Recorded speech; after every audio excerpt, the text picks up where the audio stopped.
but he could not chew. Well, it seems that your journey has ended. Very sorry about that. It was always going to end this way, of course. If it weren't by me, it would have just been by some other, terrible thing. Just, you could not imagine how terrible it would be.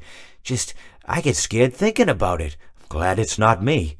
It reminds me of a time I was speaking to my good friend Orville. We were sitting on a park bench watching the pigeons.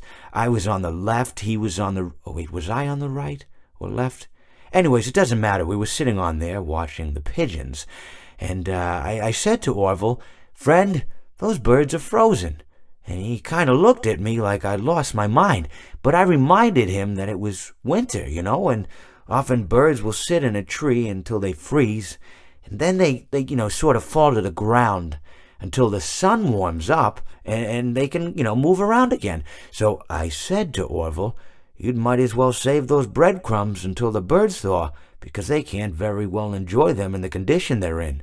To which he asked what I meant, and asking what condition the crumbs should be in before he threw them to the birds, assuming that I meant the birds couldn't enjoy the breadcrumbs in the condition that the crumbs were in, when in fact I had meant the birds could not enjoy them in the condition that the birds were in, considering that the birds were frozen.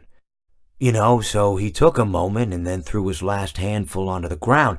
I said to him, "Orville, why did you throw the breadcrumbs to the birds when I just told you they're frozen?" To which he responded, "The breadcrumbs are not frozen." Again, misunderstanding my words.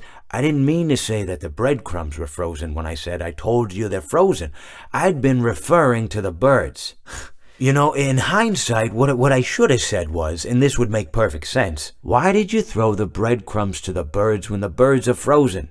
He misunderstood upon my correction, stating that he didn't know what else to do with the breadcrumbs, and that perhaps, when the birds thawed, they'd still be able to eat the crumbs. So I said to Orville, and this is what I said to him, I said, "Orville, the birds may be dead,